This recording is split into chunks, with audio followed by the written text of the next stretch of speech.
Bismillahirrahmanirrahim. Alhamdulillahi rabbil alamin. Wa bihi nasta'in ala umurid dunya waddin.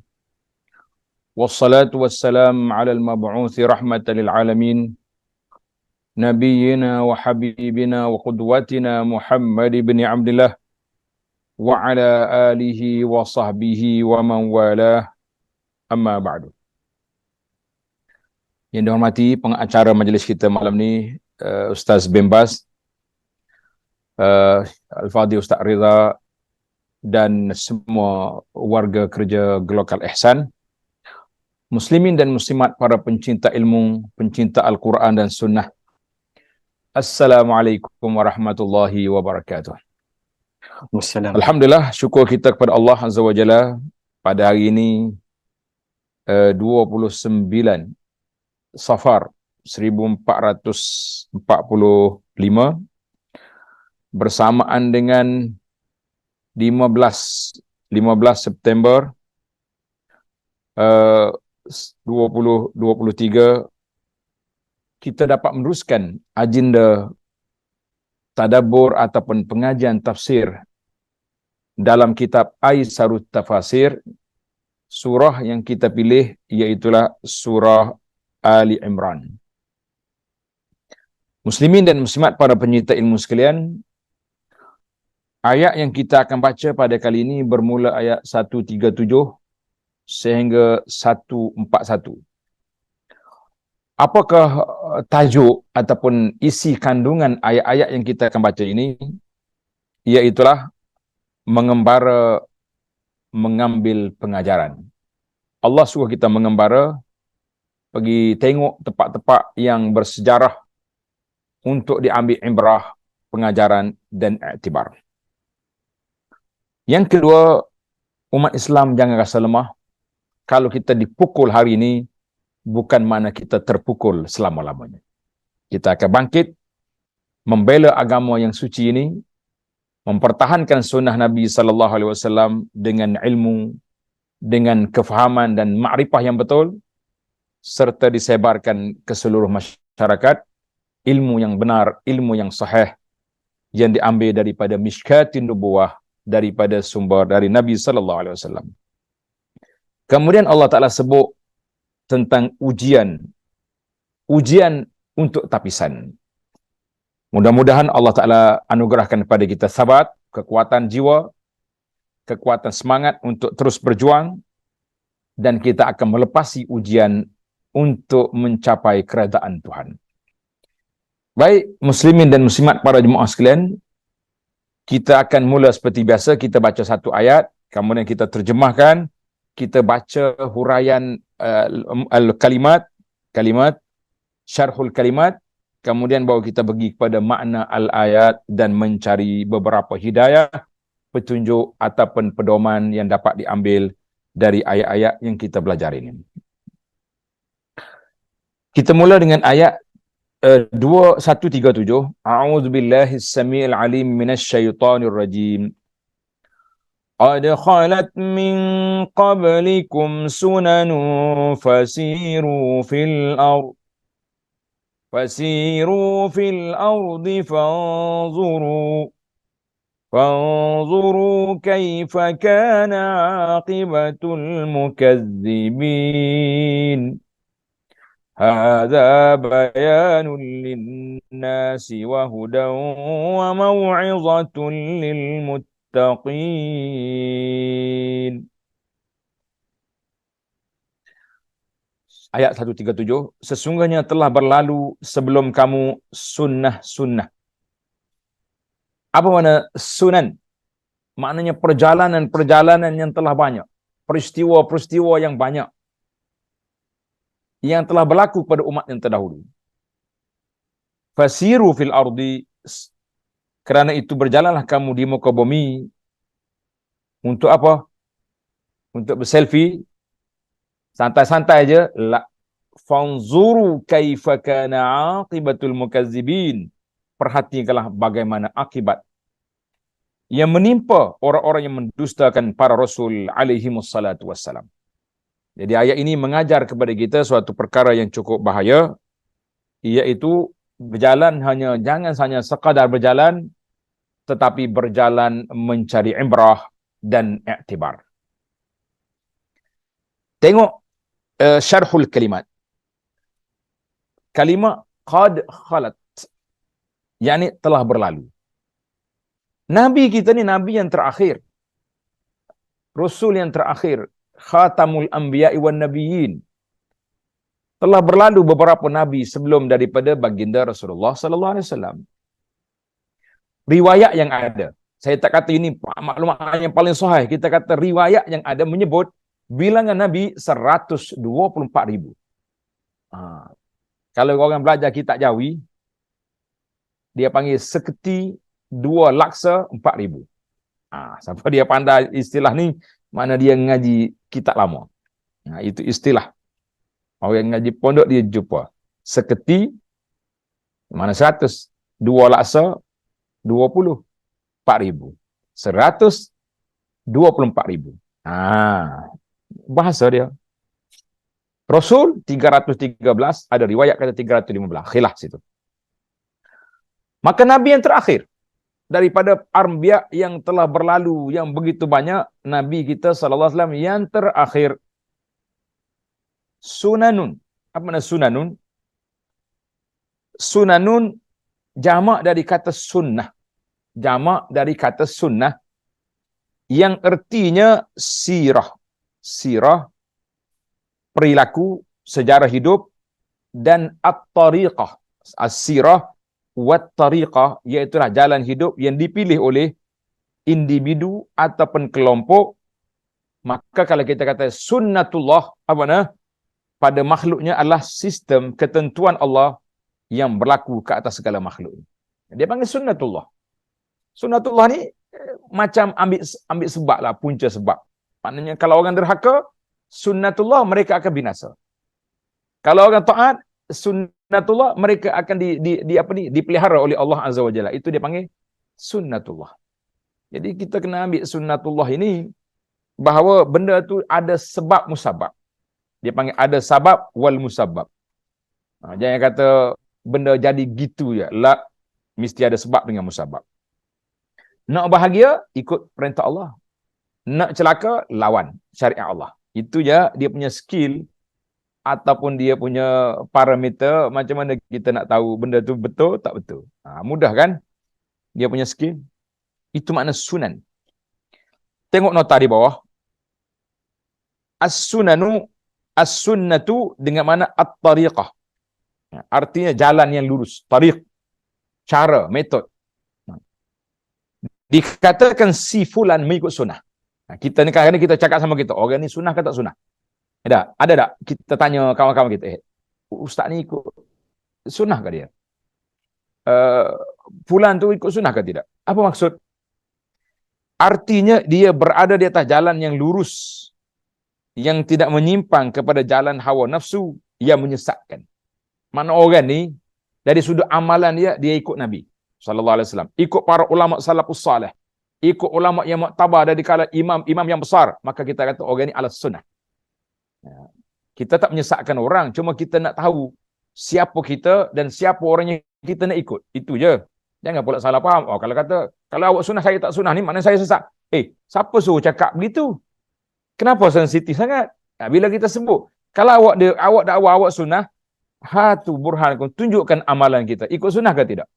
Kalau ikut sunnah, na'am nahnu ma'ana, nahnu ma'akum, kita bersama. Semua kita ni dakwah ahlus sunnah. Tapi adakah ahlus sunnah kita ni ahlus sunnah yang betul-betul ikut sunnah ataupun ahlus sunnah dari sudut organisasi nama saja? La. Baik. Maka barang siapa yang mengamalkan sunnah Rasulullah sallallahu alaihi wasallam, berarti dia berada di atas jalan yang lurus, yang tidak akan membawanya kepada aliran-aliran sesat dan perilaku-perilaku bid'ah yang menyalahi sunnah Nabi sallallahu alaihi wasallam. Kadang-kadang kita jadi confused. Orang tu dakwah dia sunnah, tapi akhlak dia mungkin kurang elok. Bagaimana kita nak nilai orang? Ini sukar juga untuk kita nak nak beri satu, orang panggil penilaian. Kita kata dia sunnah dalam beramalan. Amalan dia tak akan buat kecuali yang ikut Nabi SAW. Tapi dari sudut perangai dia mungkin menyalahi sunnah dalam beberapa perkara. Kita sebagai manusia akan ada perkara-perkara yang menyalahi sunnah dari sudut amali. Maka kita mengatakan sunnah fi janib, satu sudut, tapi dia tidak ikut sunnah dalam sudut yang lain. Jadi kita tak boleh nak pukul rata orang ini sunnah ke tidak. Kita tak boleh buat orang yang sunni lawan dia bila kata dia ni sunni ikut sunnah, makna dia bukan Syiah. Jadi kita kena itu. Sebab itulah setengah ulama dia letak parameter dia, ukuran dia senang. Dia kata haza sunni bermakna laisa bukan Syi'i, bukan Syiah. Orang ni sunni, dia bukan Mu'tazilah. Satu sudut. Jadi kita kena ambil beberapa sudut janib yang jelas. Baiklah. Itu makna sunnah, sunanun. Allah Ta'ala perintahkan fasiru fil ardi, maka berjalan di hari muka bumi. Untuk apa kita berjalan? Untuk apa? Perintah ini sebagai anjuran, bukannya paksaan. Nah, dia kata alil wuqu amrun lil irsyad laisa lil ijbar. Arahan ini sebagai satu bimbingan. Kau pergilah berjalan. Bukan mana kau mesti berjalan. La. Siru. Pilihlah jalan untuk mengembara di atas muka bumi. Mengembara ke mana kita? Nah. Maka paling elok sekali pengembaraan kita adalah hadis yang sahih.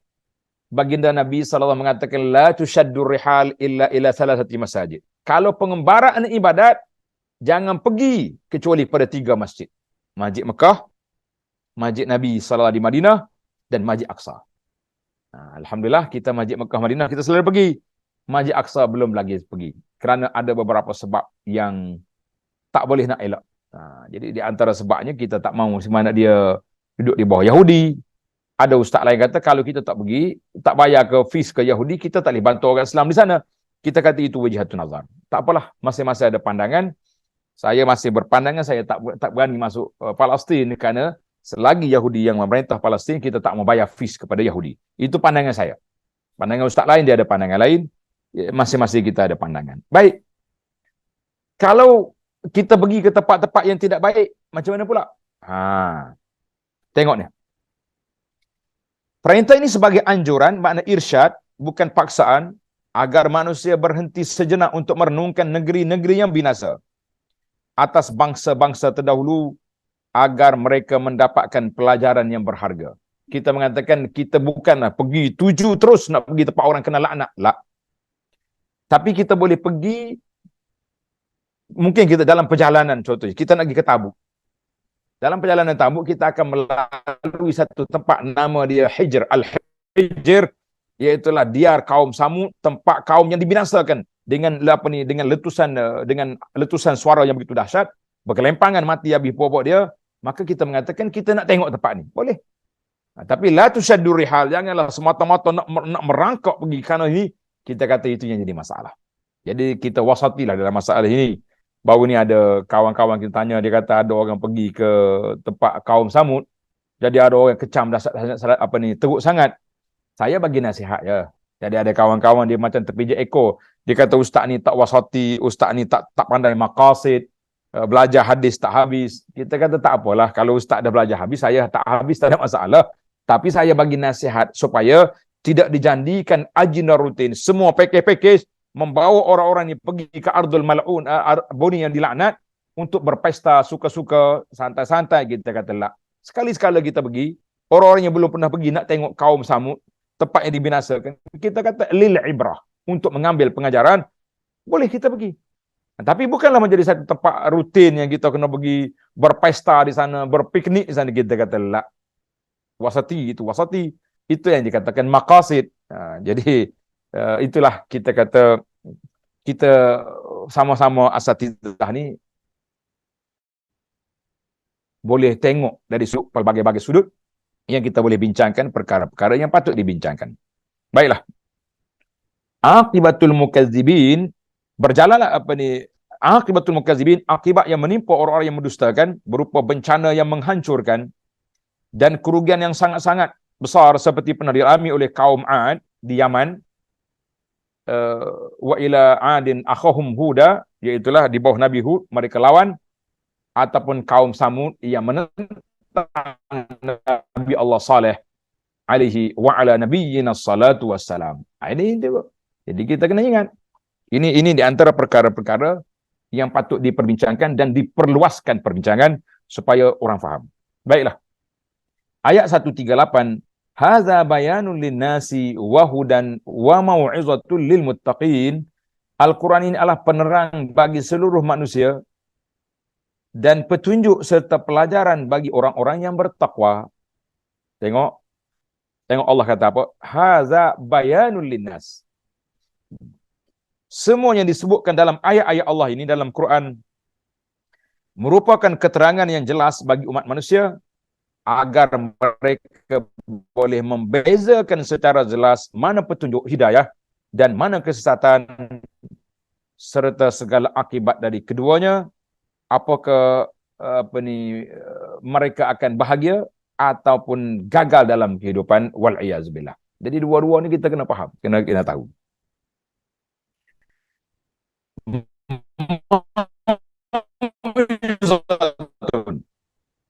Hal buatkan orang beriman mengambil pelajaran daripadanya. Quran kita ni, kita orang beriman ambil nasihat daripada Quran sehingga ia menempuh jalan menuju keselamatan. Itu ayat yang ke-138. Satu cerita, satu episod. Kemudian kita pergi ke ayat 139. وَلَا تَهِنُوا وَلَا تَحْزَنُوا وَأَنْتُمُ الْأَعْلَوْنَ إِنْ كُنْتُمْ مُؤْمِنِينَ. Janganlah kamu berasa lemah dan janganlah pula kamu bersedih hati, padahal kamulah orang-orang yang paling tinggi darjatnya jika kamu orang yang beriman. Allah kata apa? La tahinu, jangan kamu lemah. Kalau kita kena pukul, tadi pengurusi kata kita kena pukul berat dalam peperangan Uhud, tapi bermakna bukanlah pukulan itu pukulan maut sehingga kita tak boleh bangkit. Tak. Kita dipukul, kita bangkit untuk mempertahankan Islam, mempertahankan sunnah Nabi sallallahu alaihi wasallam. Jangan lemah. Jangan lemah. Kalau kamu kena pukul sekali, bangun. Jangan lemah.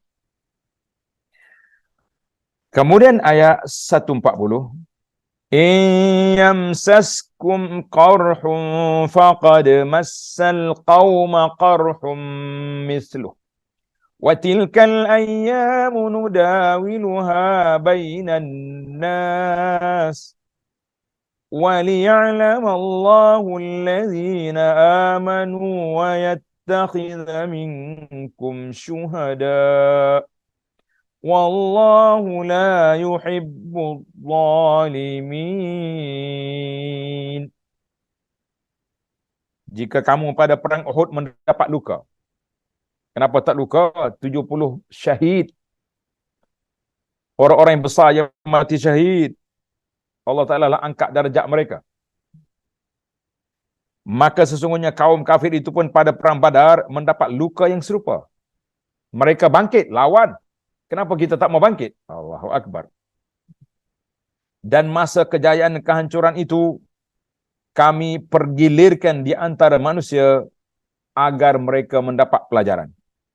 Dan supaya Allah membezakan antara orang-orang yang beriman dengan orang-orang kafir. Dan supaya sebahagian kamu dijadikannya gugur sebagai syuhada, syahid. Dan Allah tidak menyukai orang-orang yang zalim. Apa makna qarhun? Qarhun ni makna luka. Luka bekas senjata. Jika dibaca qurh, maka dia berarti rasa sakit. Qurhun, qarhun. Tengok dalam bacaan sini.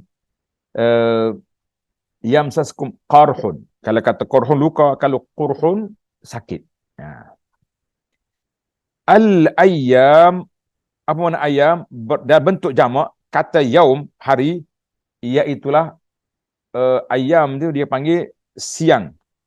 Ayam siang sekaligus malamnya. Ayam mana siang dan malam. Maksud dia begitu. Tetapi yang dimaksud dalam ayat ini adalah apa yang diperlakukan oleh Allah kepada perubahan dan silih bergantinya keadaan manusia. dari baik pada buruk dan dari kejayaan pada kelemahan.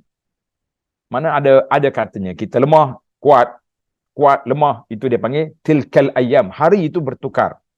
Hari itu bergilir. Tengok dia punya istilah di bawah.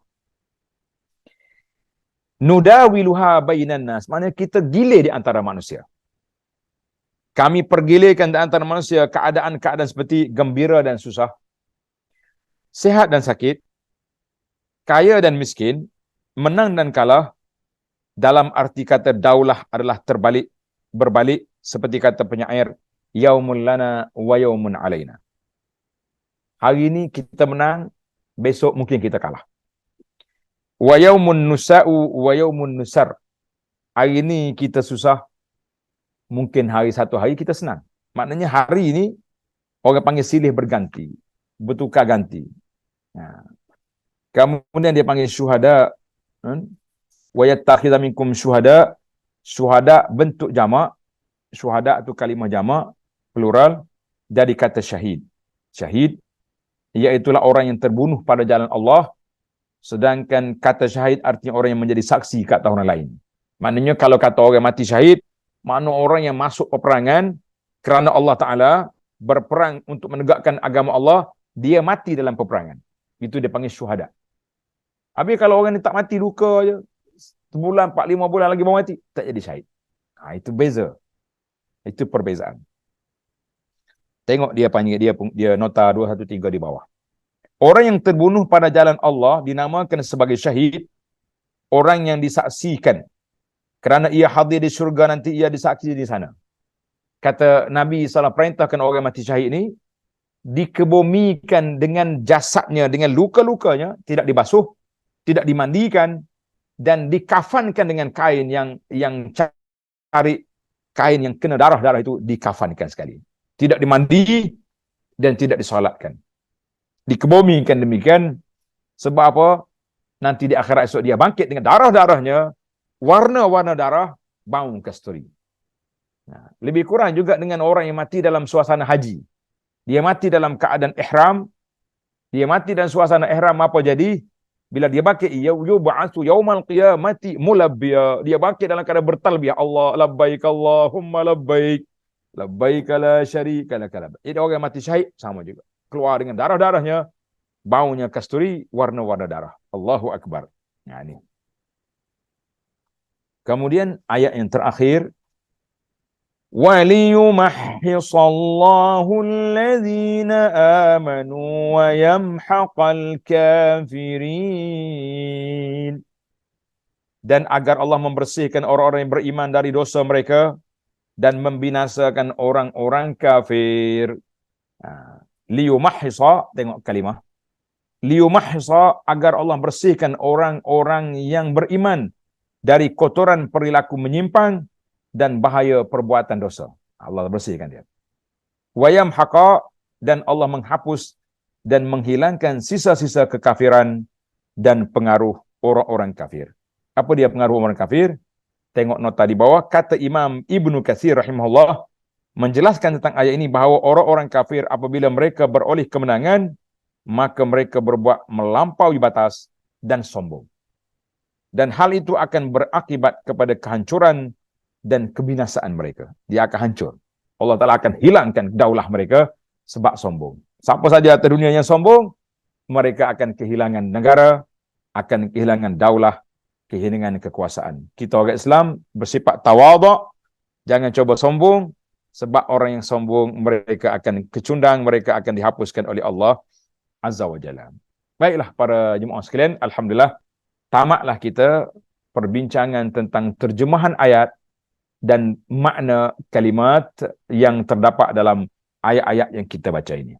Sekarang kita berpindah kepada makna al-ayah ataupun tafsir ayat secara umum. Nah,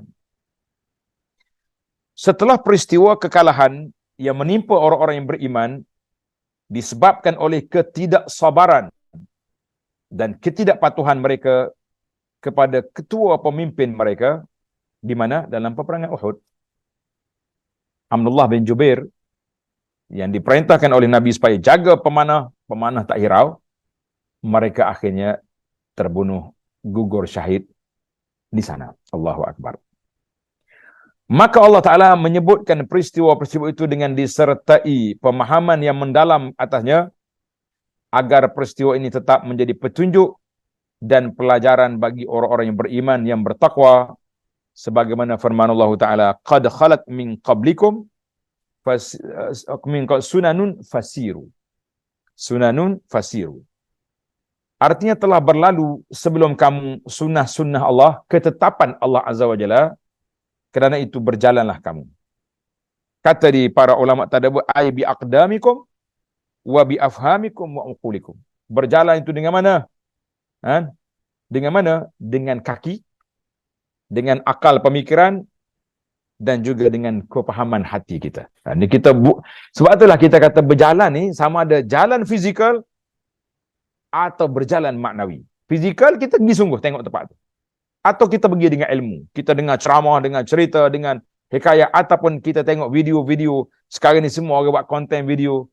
Para ulama, contohnya sejarah Madinah sekarang ni, telah divideokan dalam grup Ma'alimul Madinah.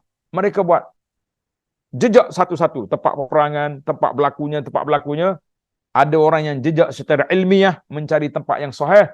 Dan ada juga orang yang menjejak secara khurafat, mencari tempat-tempat yang tidak sahih. Tapi boleh pulangan untuk menjadi tempat lawatan dan gosokkan orang. Kita mengatakan yang kedua ini bahaya. Allah suruh pergi cari pengajaran, bukan suruh pergi gosok-gosok di tempat yang dikira berkat. Ini bahaya. Baiklah. Pada ayat ini Allah Ta'ala memberitahu kepada orang-orang yang beriman. Allah Ta'ala beritahu kepada kita orang beriman. Dia bagi tahu apa? Bahawa sistem ketentuan Allah, sunnatullah, ataupun disebut dengan hukum alam, sudah pernah berlaku ke atas umat terdahulu, seperti kaum Nabi Nuh. Nuh 1000 tahun berdakwah, mereka tentang, mereka lawan, mereka semuanya mati, tenggelam dalam taufan yang begitu besar. Kenapa? Sebab mereka tak dengar kata, mereka keras kepala. Cari penyakit, kata orang. Nah, mereka cari penyakit, mereka mati. Ini kita bimbang hari ini, kita jangan berani-berani. Siapa lagi? Kaum Ad. Kaum Ad, iaitulah wa ila adin akhahum huda, iaitulah kaum Nabi Hud di Yaman. Kaum Samud yang menentang Nabi Saleh, kampung mereka di mana? Di Al-Hijr. Laqad kazzaba ashabul hijril musal. Hijr ni duduk di Madain Saleh sekarang. Mantiqah dia panggil Al-Ula. Al-Ula ni bandar dia, bukan Al-Ula tu tempat binasa. Sebab tu kalau kita pergi sekarang, Al-Ula ni banyak hotel-hotel, banyak restoran-restoran. Tak ada masalah awak nak duduk situ. Nuh, di Al-Hijr, tempat yang binasa tu, tak ada tempat makan-makan pun tak ada dalam tu. Tandas ada. Jadi kita kata itu di antara tempat orang bukan pergi pesta, orang pergi mengajar pengajaran, tapi geng-geng liberal sekarang ni pergi buat pesta kat situ. Kita kata biarlah mereka berpesta, mereka pun bukannya menjadi ikutan kepada umat Islam. Allah SWT telah mengutus rasul-rasulnya kepada mereka,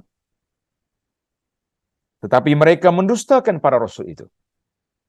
Maka Allah SWT memperlakukan ketentuannya tersebut pada mereka, dan Allah membinasakan orang-orang yang mendustakan kebenaran dan menyelamatkan orang-orang yang beriman sesudah mereka mendapat apa? Sesudah mereka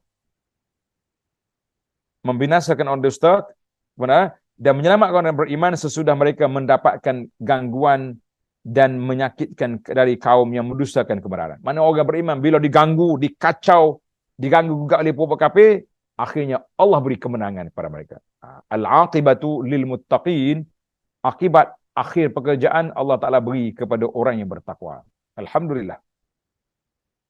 Sistem ketentuan Allah itu juga boleh berlaku pada sekarang ini, di mana Allah menyelamatkan dan memenangkan kamu, orang yang beriman, yang berjuang menegakkan kebenaran, serta menghancurkan orang-orang yang mendustakan kebenaran. Berlaku.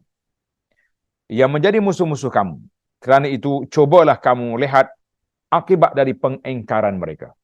Cuma sekarang kita umat Muhammad sallallahu alaihi wasallam umat marhumah.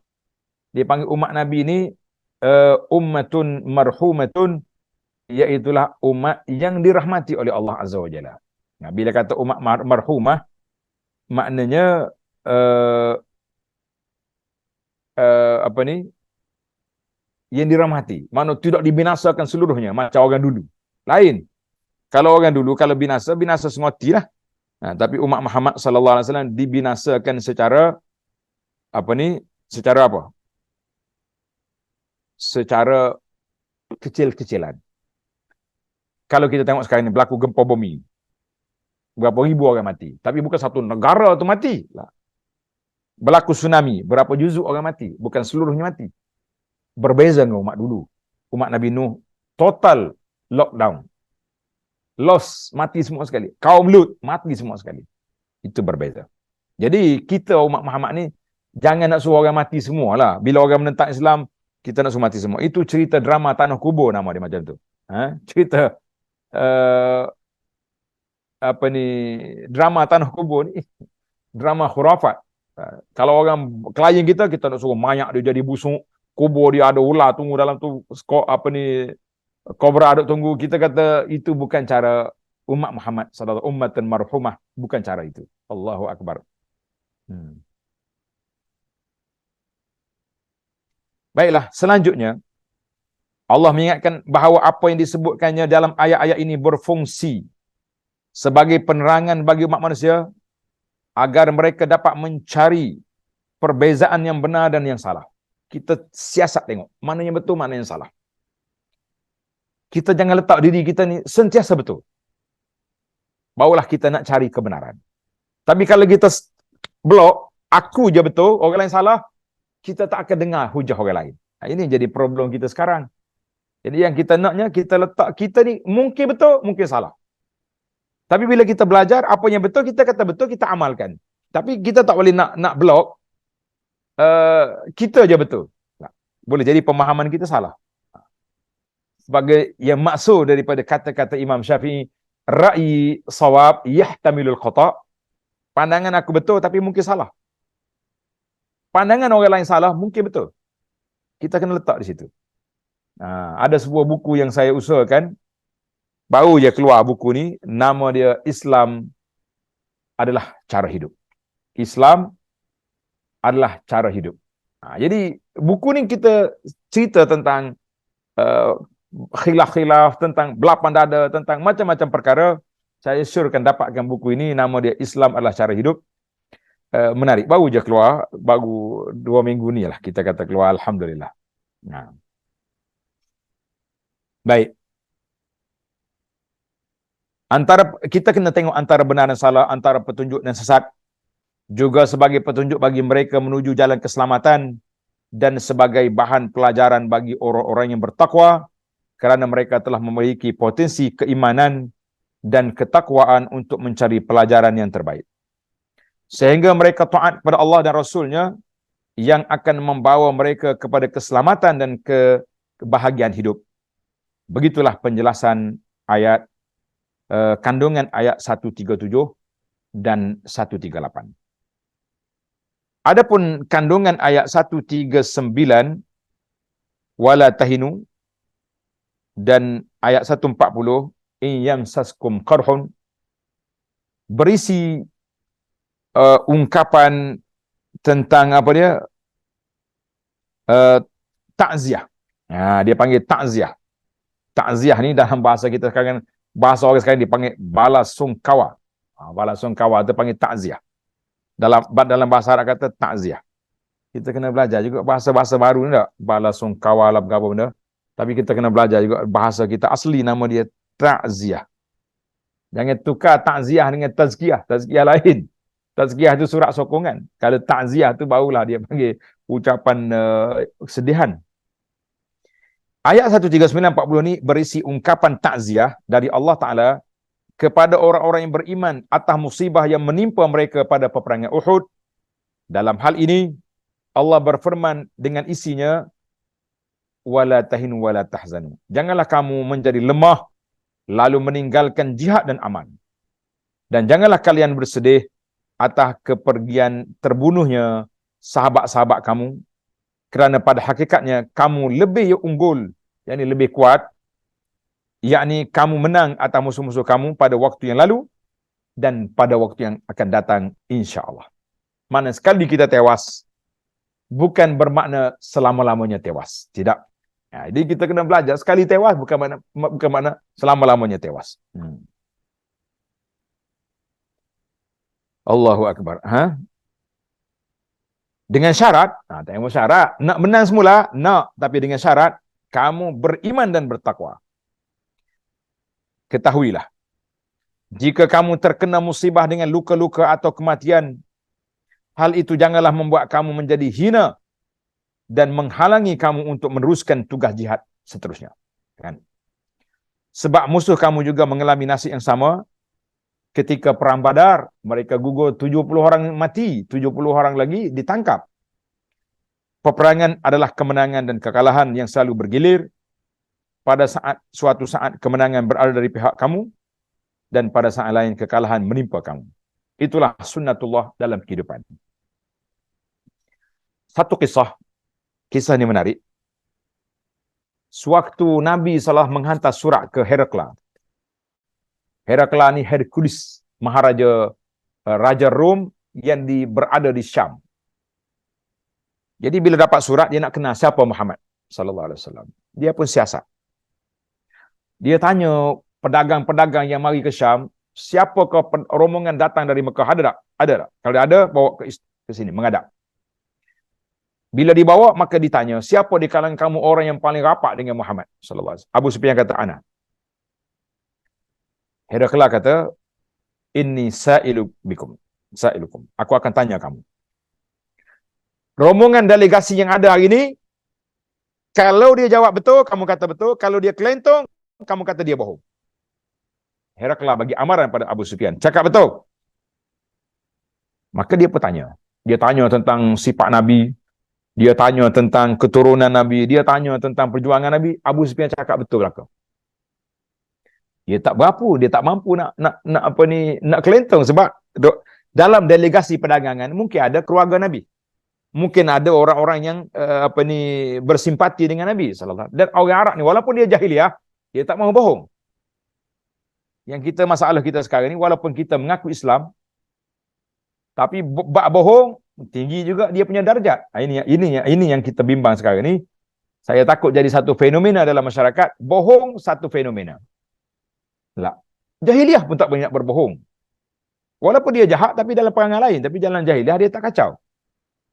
Maka di antara soalan Abu Sufyan, dia kata, aku tanya kamu, bagaimana di antara kamu dengan dia? Mu dengan Muhammad, bagaimana? Abu Sufyan kata, al-harbu sijal, yaumun lana wa yaumun alaina. Perang silih berganti. Ada dia menang, ada kami menang. Dalam Uhud dia menang, dalam Badar dia menang, Uhud kami menang. Maka Hercules memberi respon, dia kata, hakadha sya'nul anbiya. Beginilah keadaan para nabi. Sekali dia menang, sekali. Bukan bila kata nabi full mesti menang sentiasa, tak. Ada kalanya diserang, ada kalanya menyerang, ada kala kita menang, ada kala kita tumbang. Begitulah. Kata di Herakla, setelah dia dengar ulasan-ulasan daripada Abu Sufyan tentang Rasulullah sallallahu alaihi wasallam, akhirnya dia mengakui bahawa ajaran Nabi itu betul. Saya tak nak cerita panjang tentang Herakla sebab bukan tajuk kita di sini. Apa jadi dengan Herakla? Akhirnya lawan tetap lawan walaupun dia tahu kebenaran. Nas'alullah al-'afwa wal 'afiyah. Kemudian tengok tafsir kita. Kemudian sesudah Allah Taala memberikan penghiburan yang penuh kata-kata bijak tersebut, maknanya Allah Ta'ala telah beri kepada Nabi sallallahu alaihi wasallam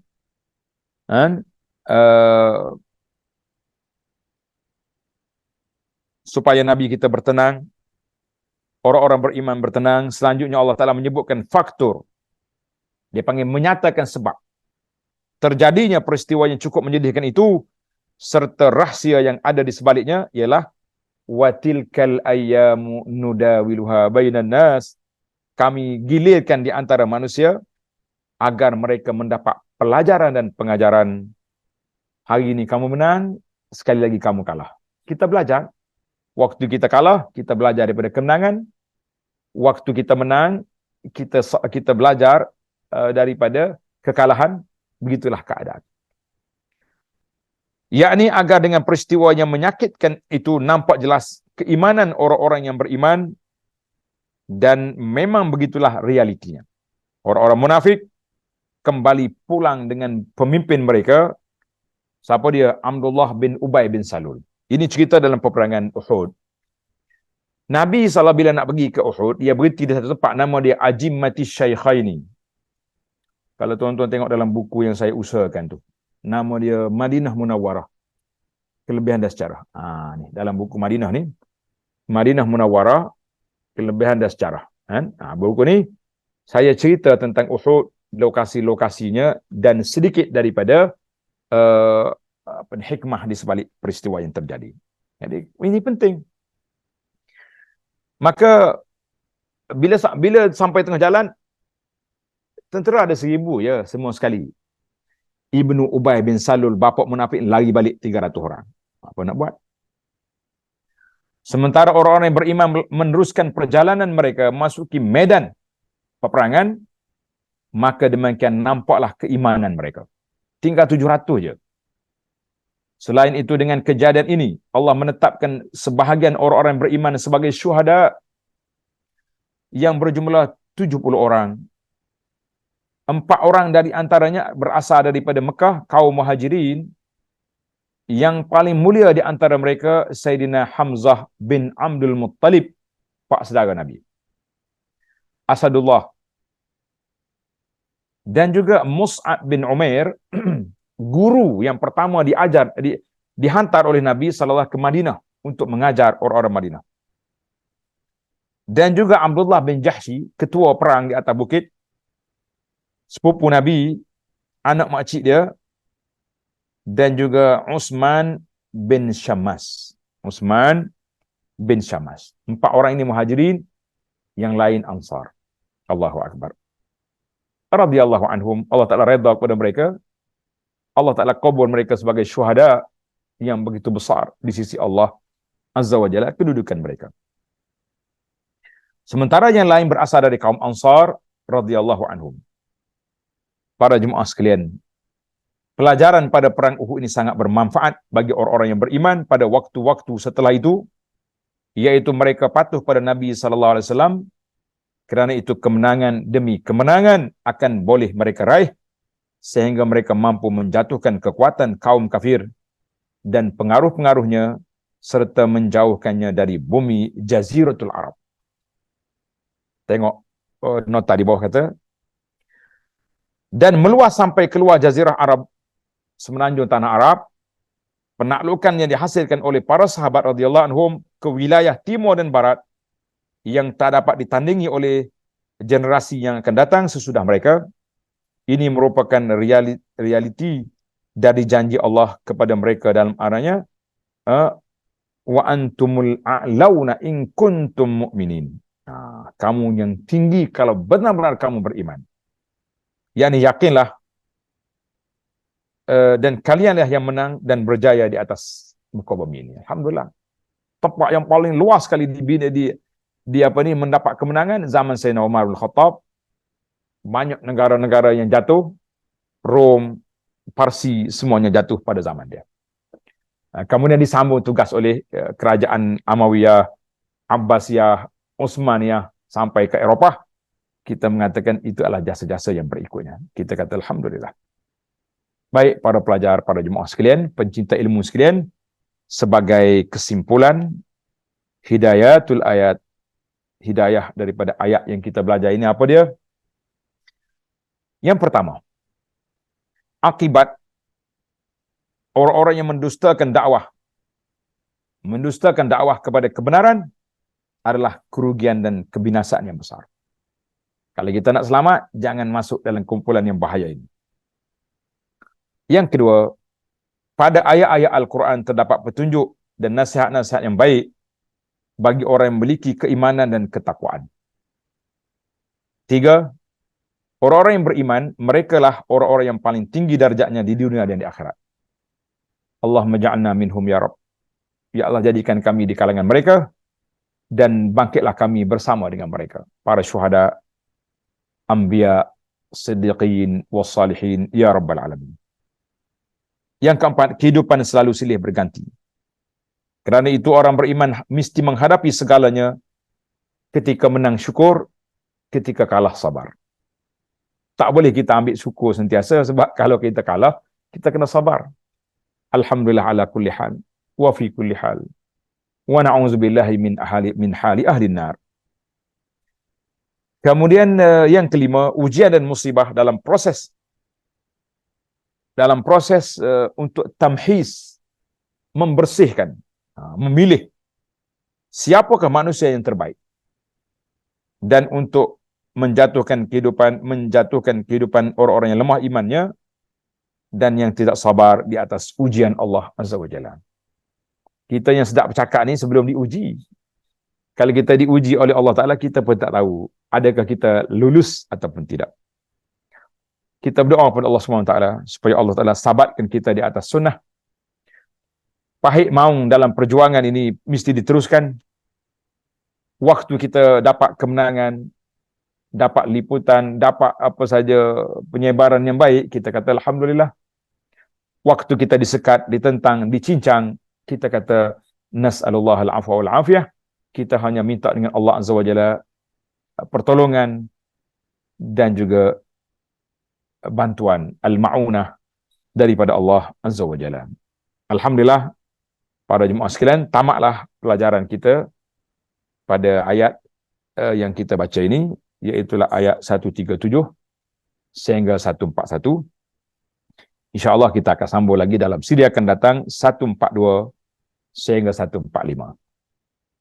Jadi kalau ada subhanakallahumma bihamdika asyhadu an la ilaha illa anta astaghfiruka wa atubu ilaik wa sallallahu ala nabiyyina Muhammadin wa ala alihi wa sahbihi ajma'in walhamdulillahi rabbil alamin. Kita serah balik pada moderator kalau ada sesi perbincangan ataupun tanya jawab. Dipersilakan.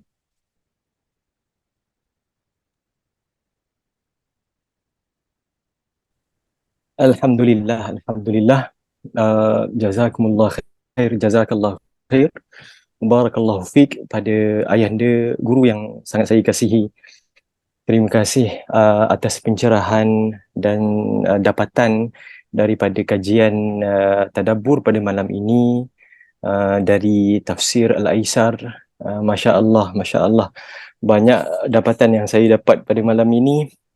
Antaranya yang mana tentang untuk menjejak tempat-tempat yang soleh di sana, yang juga saya secara peribadi menggunakan buku ayahanda untuk sebagai panduan saya sebagai mutawif untuk mencari sirah-sirah yang payah nak dijumpai kan. Jadi saya boleh dapat daripada buku ayahanda iaitu dua, iaitu Kota Makkah dan juga Madinah kan. Kemudian lagi satu ayahanda ada sebut tentang perkataan daripada Al-Imam Syafi'i di mana ra'yi sawab yahtamilul khata' wa ra'yi ghairi khata' yahtamilus sawab. Itu pendapat saya betul dan mungkin salah, dan pendapat orang lain salah dan mungkin juga betul. Itu kata-kata daripada Imam Syafi'i, Masya Allah.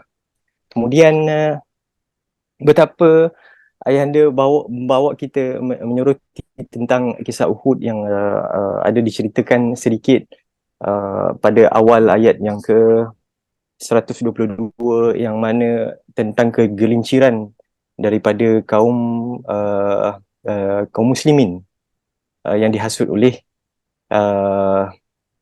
siapa tu? Yang dihasut oleh siapa pemuka munafik di Madinah tu? Ibn Kemudian Ubay bin Salul. Abdullah bin Ubay bin Salul, ya betul. Ayahanda, terima kasih, jazakallah khair. Kemudian berpecahlah sehingga hampir 300 orang berpaling pulang ke kota Madinah. Kemudian juga Allah menyebut tentang jangan terlalu bersedih dengan kekalahan, yang mana pada peperangan tersebut, pada ketika itu, peperangan yang kedua dalam sejarah umat Islam, pimpinan Nabi SAW kalah di medan Uhud, dan ini menjadi suatu kisah yang sangat menyayat hati baginda sallallahu alaihi wasallam, yang mana terbunuhnya Hamzah radhiyallahu anhu, pakcik yang sangat disayangi. Kemudian begitulah selesainya peperangan, Abu Sufyan berteriak mengatakan, yaumun bi yaumi badrin wal harbu sijal. Abu Sufyan melaungkan demikian, mengatakan begitulah peperangan silih berganti. Hari ini hari kami, dan hari itu hari kalian, dan hari ini hari kami. Kemudian Allah memujuk kaum muslimin, sekiranya kalian terluka qarhun faqad massal qaum qarhun mislu, maka sungguhnya kaum yang diorang pun terluka juga. Watilkal ayyam nudawiluha bainan nas, begitulah hari silih berganti, ada menang dan ada juga kekalahan. Bahkan kemudian Allah sebut dalam ayat yang ke-141, ayanda guru sebut, Allah membersihkan wa yamhaqal kafirin, membersihkan orang-orang yang kafir. Begitulah ada beberapa dapatan yang saya dapat pada malam ni. Alhamdulillah, jazakallah khair secara peribadi. Maka jika ada sekiranya soalan-soalan yang tuan-tuan dan puan-puan ada hajat, silakan kalau ada.